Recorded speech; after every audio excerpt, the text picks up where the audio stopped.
একটি নিঃশ্বাস, একটুখানি সময়, আর ঠিক তখনই মৃত্যুর দুয়ার থেকে ফিরিয়ে এলো এক জীবন। ভয়ঙ্কর উত্তাল সাগর, চারদিকে শুধু পানি আর নির্জনতা।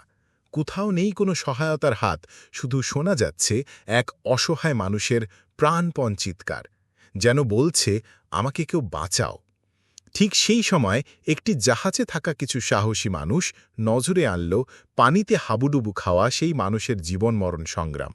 আর একটুও সময় নষ্ট না করে জাহাজ থেকে বয়া ছুড়ে দিয়ে সাহায্যের হাত বাড়িয়ে দেয়। একজন হৃদয়বান মানুষ সেই বয়া ধরে নিজেই ঝাঁপিয়ে পড়ে উত্তাল সাগরের বুকে। জীবনের জন্য এক চরম যুদ্ধ শুরু হয়। ছিল না কোনো রেস্কিউ টিম, ছিল না প্রস্তুতির সুযোগ, শুধু ছিল অদম্য সাহস, মানবতার প্রতি গভীর দায়বদ্ধতা আর একটি লক্ষ্য, একটি জীবন যেন হারিয়ে না যায় সাগরের অতলে। এই ভিডিওতে আপনি যা দেখতে চলেছেন তা কোনো সাজানো দৃশ্য নয়, এটি একেবারে বাস্তব মানুষের ভালোবাসা, সাহসিকতা আর মনুষ্যত্বের এক উজ্জ্বল দৃষ্টান্ত। এই ঘটনা আমাদের মনে করিয়ে দেয়, এখনও এই পৃথিবীতে এমন মানুষ আছে যারা নিজের জীবনের ঝুঁকি নিয়ে অপরিচিত কাউকে বাঁচাতে এগিয়ে আসে।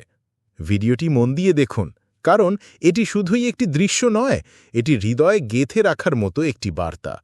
মানুষ এখনও মানুষের জন্য বাঁচে। যদি আপনার হৃদয় স্পর্শ করে, একবার শেয়ার করুন, এই গল্প ছড়িয়ে যাক হাজারো মানুষের মাঝে।